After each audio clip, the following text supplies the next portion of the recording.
Friska tahu terjadi sesuatu pada Daniel yang seharusnya 1 jam perjalanan, alhasil hanya setengah jam sudah sampai. Saat turun dari mobil, Dr. Heidi menekan dadanya dan hampir muntah. "Dr. Heidi, ada apa?" Lily bertanya dengan tercengang. "Mabuk kendaraan," kata Friska tenang. "Siapkan segelas kopi panas, setelah meminumnya akan baik-baik saja." "Baik." Lily segera meminta orang untuk menyiapkan kopi. Dia tahu sopir Dr. Heidi pasti ngebut barulah bisa sampai villa sisi selatan secepat ini. Pada dasarnya jalan menuju Bukit Haruna memang berkelok-kelok, ditambah lagi dikemudikan dengan begitu cepat. Dr. Heidi sepertinya mengalami pengalaman naik kereta luncur. Dr. Heidi meminum kopinya, baru duduk sebentar, sudah didesak Friska untuk naik dan memeriksa Daniel. Dia terpaksa meletakkan gelas kopinya dan membawa asistennya naik. "Nona Friska, Dr. Heidi." Rian menghampiri dengan langkah cepat. "Maaf merepotkan kalian." "Rian, ini Dr. Heidi." Setelah Friska mengenalkan Rian dan Dr. Heidi, ia segera bertanya, "Bagaimana Presiden Daniel?" "Masih belum sadarkan diri." Rian mengerutkan dahinya dan bicara dalam bahasa Inggris. "Dr. Heidi, maaf merepotkanmu." "Aku lihat dulu." Dr. Heidi memang merupakan seorang dokter. Ia berjalan masuk. "Coba seseorang jelaskan keadaannya." "Baik." Lily segera mengikutinya. Friska juga ingin masuk tetapi malah ditahan oleh Rian. "Nona Friska, Nona sudah lelah. Bagaimana jika istirahat dulu di kamar tamu?" "Aku ingin masuk melihat Presiden Daniel." Pandangan Friska melintasi lengan Rian melihat ke arah kamar. Lily masuk dan menutup pintu kamar. Juga ada 2 pengikut yang menjaga di luar. Formasi ini sangatlah kokoh. Saat ini, Presiden Daniel sedang dalam pengobatan. Selain dokter, orang lain tidak diperbolehkan masuk. Rian menjelaskan. "Saya tahu Nona khawatir. Saya sudah menyiapkan kamar tamu untuk Nona. Malam ini Nona istirahat di sini saja. Besok pagi, saat Tuan Daniel sadar, dia bisa langsung melihatmu." "Benar juga." Friska berpikir bisa tinggal di sana juga sebuah kesempatan yang sangat bagus, tidak perlu terburu-buru. "Kalau begitu, maaf merepotkanmu." "Jangan sungkan, saya antar Nona ke kamar tamu." Rian mengantar Friska ke kamar tamu atas. "Saya juga sudah menyiapkan kamar untuk bawahanmu. Nona bisa istirahat dengan tenang." "Terima kasih." Begitulah Friska dan kedua bawahannya tinggal di rumah keluarga Wellens. Rian bahkan secara khusus meminta Bibi Riana menyiapkan makan malam. Setelah semuanya selesai diatur, barulah ia ke tempat Daniel. Friska mendapati di luar kamarnya ada 2 pelayan. Secara halus bisa dikatakan mereka siap untuk melayaninya kapan saja. Namun dia tahu Rian mengutus orang untuk menjaganya, takut dia pergi sembarangan. Tindakan yang cermat ini membuat Friska semakin tidak merasa aman.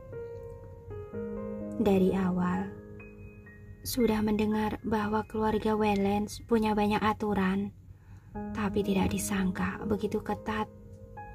Diikuti dengan suara kecil, ada 1 pengawal di setiap 3 langkah. Di setiap depan pintu kamar ada 2 pelayan, bahkan lebih ketat dari istana. Apa mereka takut kita menyerang Presiden Daniel secara diam-diam? Tebakan lain pun mengikuti. Seharusnya bukan. Friska mondar-mandir di kamar. Barangkali ada masalah dengan kondisi kesehatan Presiden Daniel. Mereka takut kabarnya terbesar. Bagaimanapun, keamanannya mempengaruhi nasib seluruh keluarga dan grup. Jika dunia tahu terjadi sesuatu pada Presiden Daniel, saham grup Wellens pasti akan anjlok. Benar juga. Tadi pagi melihat Presiden Daniel masih terlihat bersemangat. Kenapa sekarang? Apa kejatuhan vas bunga bisa terluka begitu parah? Bagaimana jika kamu coba rasakan? Priska marah. Maaf.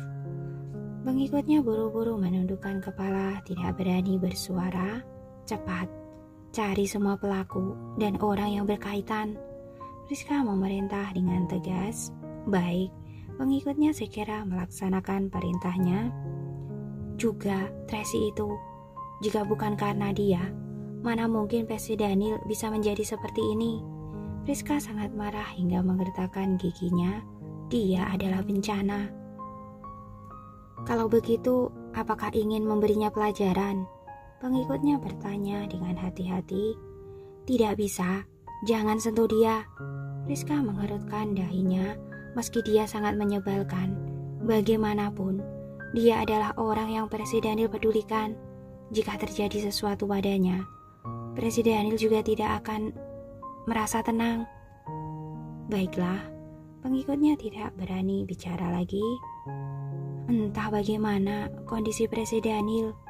Priska merasa tidak tenang, sangat ingin pergi melihatnya, tetapi jika ia turun ke bawah, Rian juga tidak akan mengizinkannya bertemu Daniel. Dia berkali-kali mengingatkan dirinya harus menahan diri, jangan sampai melewati batas. Bahkan saat gunung runtuh sekalipun, dia tetap harus bersikap tenang, barulah bisa menempati posisi sebagai nyonya di keluarga Wellens. Jika tidak, bahkan pengawal dan pelayan rumah pun tidak akan memandangnya. Namun Priska tetap merasa tidak tenang, lalu membuka pintu dan berkata pada pelayan yang ada di luar, "Maaf, jika Percy Daniel sudah sadar, tolong beritahu saya, ya." "Baik, Anda tenang saja.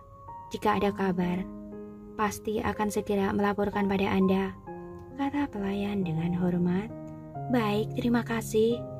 Priska melihat sekilas ke lantai bawah. Di lantai bawah sangat tenang, seharusnya masih dalam proses pengobatan. "Bagaimana?" Rian datang ke kamar Daniel. "Shh," Lily mengingatkannya untuk diam. Rian tidak berani bicara, dengan sabar menunggu di samping. Dr. Heidi sudah melihat setiap laporan pemeriksaan Daniel, juga sudah memeriksa luka dan kondisinya saat ini, ekspresinya sangat berat. "Kalian terlalu memandang tinggi kemampuanku. Mengenai hal ini, aku khawatir aku juga tidak mampu." "Dr. Heidi, pikirkanlah solusinya. Dokter pasti bisa." Lily panik.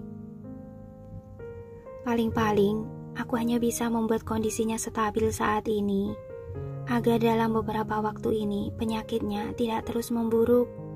Namun jika menyembuhkan, tidak mungkin," kata Dr. Heidi terus terang.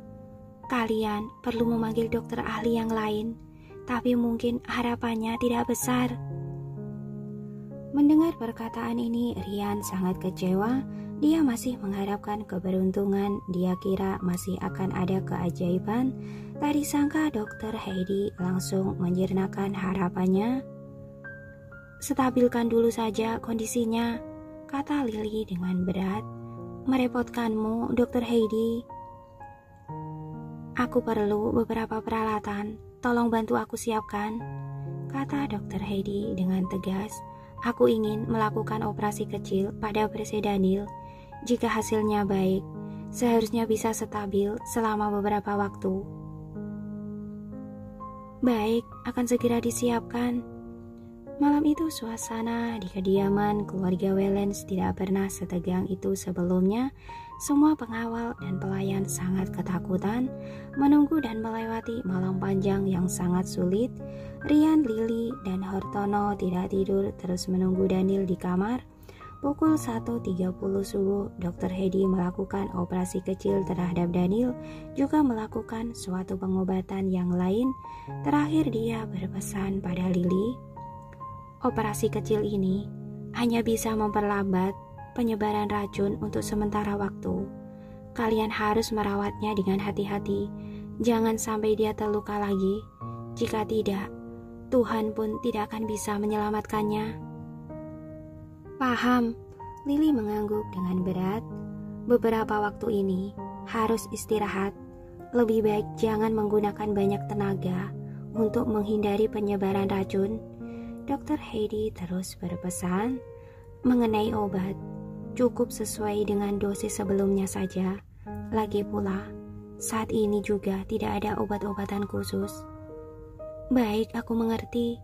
Mendengar hal ini, hati Lily semakin berat, baik dari perkataannya maupun dari bahasa tubuhnya.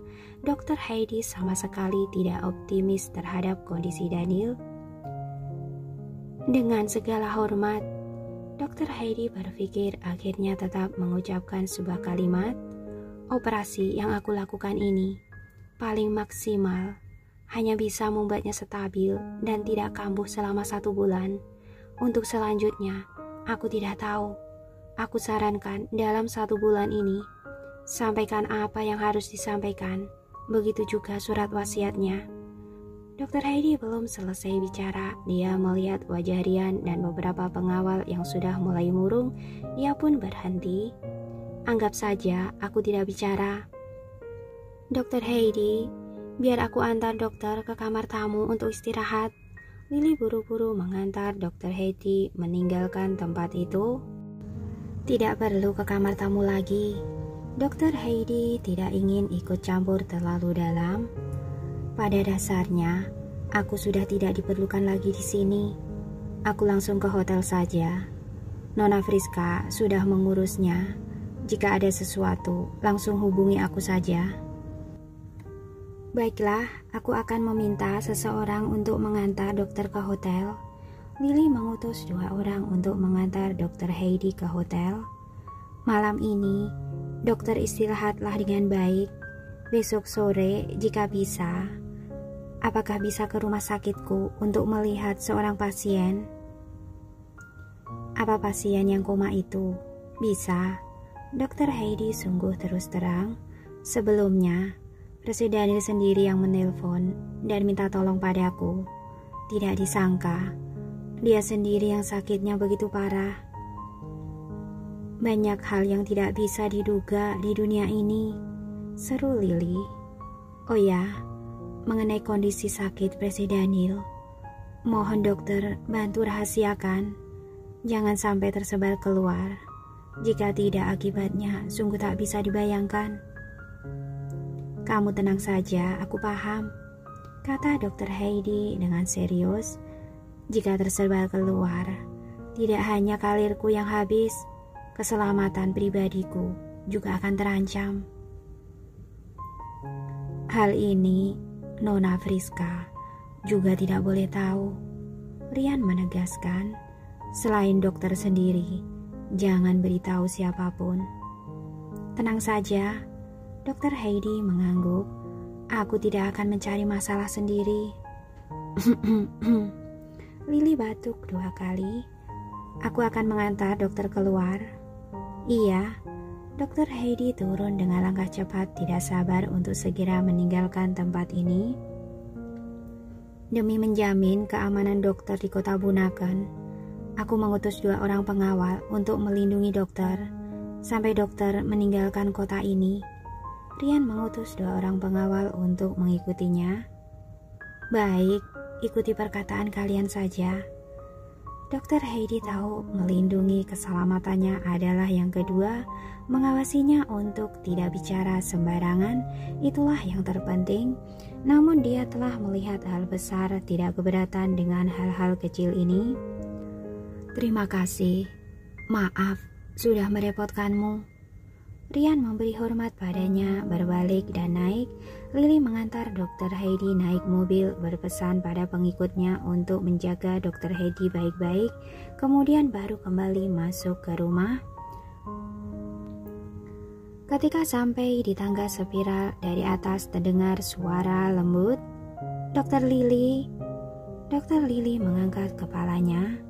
Nona Friska, belum tidur? Aku terus menantikan kabar Presiden Daniel. Friska berjalan keluar kamar. Bagaimana keadaannya? Apa sudah sadar? Masih belum. Lily ke arahnya dan menyambutnya, menjelaskan dengan suara pelan. Kira-kira setelah langit tenang, baru akan terbangun. Berkat pengobatan dari Dokter Heidi, saat ini kondisinya sudah lebih stabil. Nona tidak perlu terlalu khawatir. Baiklah kalau begitu. Friska menafas lega. Apa aku boleh masuk melihatnya? Maaf, sebelum Dokter Heidi pergi, dia berpesan agar kita tidak mengganggunya. Baiklah.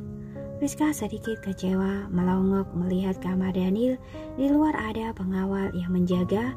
Ekspresi semua orang sangat serius. Situasinya juga terlihat sangat serius. Rian menemani Persi Daniel di dalam. Lily menenangkannya. Aku baru mengantar Dokter Heidi pergi untuk bersiap kembali untuk menjaga Persi Daniel. Nona tenang saja, dia akan baik-baik saja. Iya, Friska menganggukkan kepala. Kalau begitu, aku istirahat dulu. Jika Persi Daniel sudah sadar, tolong beritahu aku. Baik. Lily mengantar Friska pergi, kemudian kembali ke kamar Daniel.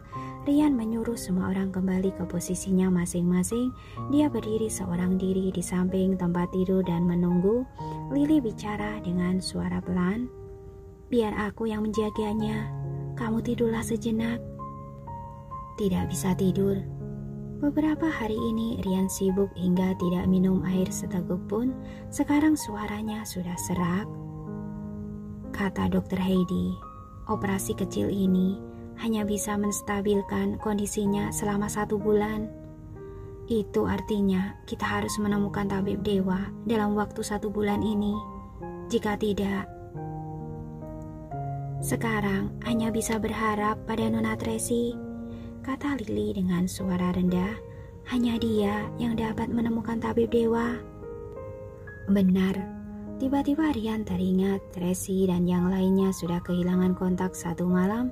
Dia buru-buru menelpon Naomi, tetapi sudah tidak aktif. Ponsel Tracy juga tidak aktif. Rian semakin khawatir jika di saat ini terjadi sesuatu pada Tracy, maka akan sangat gawat. Apa yang terjadi pada Nona Tracy? Lily buru-buru bertanya. Kehilangan kontak. Rian mengerutkan dahinya. Menurutku, mungkin mendapat serangan. Aku sudah mengutus orang untuk mencarinya, tapi sampai sekarang masih belum ada kabar. Cepat cari tahu, jangan sampai terjadi sesuatu, desak Lily. Tuan Daniel melindungi Nona Tracy dengan nyawanya. Jika terjadi sesuatu pada Nona Tracy, dia akan... Aku tahu. Rian keluar menelpon Kiki dan Andi. Tanpa berlama-lama, mereka melaporkan keadaan dan berkata bahwa mereka baru sampai di kota tua, sedang mencari keberadaan Tracy. Saat ini masih belum punya petunjuk, tetapi bisa dipastikan saat mereka baru turun dari pesawat, mereka langsung dikejar oleh sekelompok orang. Rian berpesan pada mereka bahwa mereka harus menemukan Tracy dan membawa mereka kembali dengan selamat. Setelah menutup telepon, Rian sangat khawatir. Lily menghiburnya. Nona Tracy tidak seperti dulu, tidak mudah ditindas. Para pengawalnya juga orang-orang pilihan. Tidak akan ada masalah. Semoga begitu. Di saat ini, Daniel yang ada di tempat tidur tertidur lelap, sama sekali tidak tahu apa yang terjadi. Malam ini tidak ada yang tidur meski Dokter Heidi berkata bahwa kondisi Daniel sudah stabil, tapi semua orang tetap tidak tenang.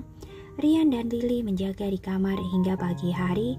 Cahaya matahari masuk melalui jendela membawa secercah hangat-hangatan. Lily menutup jendelanya. Rian membereskan selimut Daniel dan mendapati dia masih terlelap. Rasa khawatirnya tak terhindarkan. Sudah pukul 7.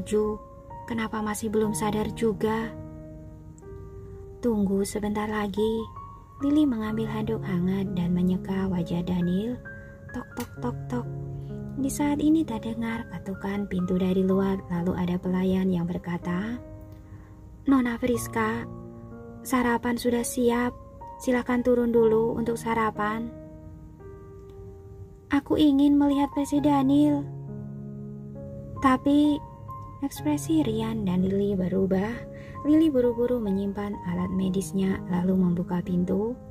Nona Friska, pagi.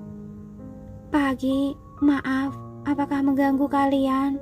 Kata Friska merasa bersalah. Tidak, kata Lily buru-buru. Tuan Daniel masih belum sadar. Apa aku boleh melihatnya? Friska terlihat sangat berharap. Sepanjang malam, aku tidak bisa tidur. Sangat khawatir, aku ingin melihatnya. Mendengar perkataannya, hati Lily pun luluh. Langka sekali seorang ahli waris yang terhormat memohon padanya seperti ini dengan suara lembut. Dia sungguh tidak tahu bagaimana menolaknya. Kalau begitu, masuklah. Lily. Rian awalnya ingin mencegahnya, tetapi Lily sudah membukakan pintu kamar. Dia pun sungkan untuk bicara. Friska meminta para pengikutnya menunggu di luar dan masuk ke kamar seorang diri. Melihat Daniel yang ada di ranjang pasien, dia tidak dapat menahan perih pada hidungnya. Matanya pun memerah. Saat ingin berjalan maju, dia malah tercengang. Tiba-tiba dia melihat foto yang ada di dinding atas ranjangnya. Itu adalah foto pernikahan Daniel dan Tracy. Kedua orang di foto itu saling bertatapan di tepi laut. Tatapan matanya penuh dengan cinta. Daniel memeluk Tracy dari belakang, sedikit menunduk memandang Tracy. Itu tatapan yang dalam dan hangat yang tidak pernah Friska lihat sebelumnya. Oh, ini adalah foto yang diambil 2 tahun lalu saat mereka menikah. Rian menjelaskan dengan suara rendah. Tuan Daniel terus memasangnya di kamar dan tidak menurunkannya. Ekspresi Friska agak kaku, pandangannya agak kacau, tetapi dengan segera ia kembali tidak peduli, menunjukkan wajah senyumnya. Semua itu masa lalu, tidak penting. Dia bicara seolah agar didengar Daniel, tapi juga seperti bicara pada dirinya sendiri. Pada dasarnya dia sedang menghibur dirinya sendiri.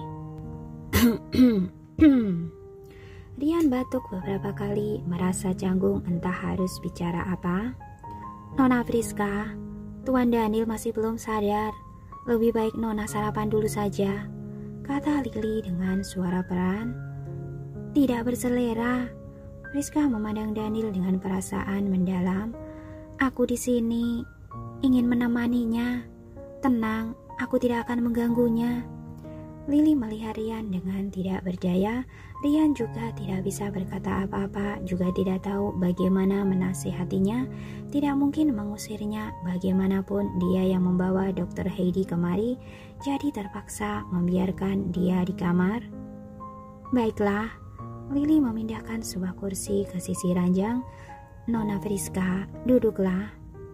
Friska duduk di sisi ranjang memandangi Daniel dengan tenang dan tatapan penuh kesedihan. Lily menuangkan segelas air untuknya, lalu lanjut menyeka tubuh Daniel dengan handuk hangat. Aku saja. Friska langsung mengambil handuk hangat di tangan Lily dengan perlahan menyeka dari pipi hingga leher Daniel, kemudian lengan tangannya. Gerakannya sangat lembut seperti air. Lily dan Rian memperhatikannya, sedikit merasa canggung. Di saat itu seorang pengawal menghampiri Rian untuk melaporkan keadaan. Rian pun pergi. Maaf merepotkanmu. Handuknya sudah dingin. Gantilah handuk yang lain. Friska menyerahkan handuknya pada Lily. Baik, Lily membawa handuknya ke toilet.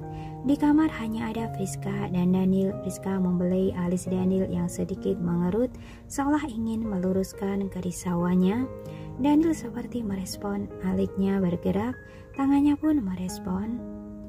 Presiden Daniel. Friska luar biasa gembira. Dia segera menggenggam tangan Daniel. Jangan takut, aku di sini. Daniel seperti sedang bermimpi buruk, dengan erat menggenggam tangan Friska.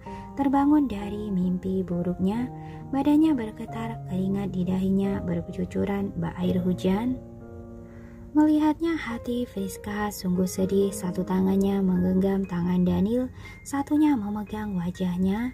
Dengan cemas dia menghibur. Tidak apa-apa, aku di sini.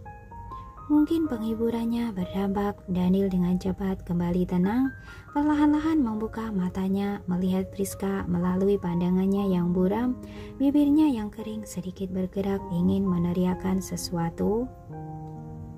"Kamu bilang apa?" Priska mendekat mendengar dia bicara. Tracy. Dengan suara serak perlahan seperti denging nyamuk, Daniel memanggil nama Tracy dengan perasaan yang mendalam. Dalam sekejap Priska tercengang yang awalnya penuh antusias, tiba-tiba seperti disiram air dingin dari kepala hingga kaki. Dia dengan sedih menatap Daniel, hatinya campur aduk, sungguh sulit diterima. Dia tidak mengerti kenapa Daniel masih terus mencintai Tracy.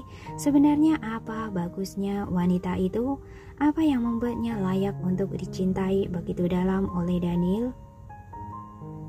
"Tuan Daniel sudah sadar." Di saat ini Lily keluar dari toilet. Melihat Daniel sadar, dia buru-buru memeriksa. Priska terpaksa mundur dan melihatnya dari samping. "Aku ambil kotak obat." Lily pergi mengambil kotak obat, bersiap mengukur tekanan darah dan suhu tubuh Daniel. Priska mengambil handuk hangat, lanjut menyeka tubuh Daniel.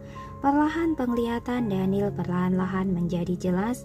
Dia menyadari orang di depannya bukanlah Tracy, melainkan Priska. Tanpa sadar dia menarik tangannya. Priska tidak mendapat apa yang dia inginkan, hatinya sungguh putus asa, tetapi dia tidak bisa menunjukkan perasaan tidak senangnya. Sebaliknya dengan sabar menenangkan, "Aku hanya ingin menjagamu, tidak ada maksud lain."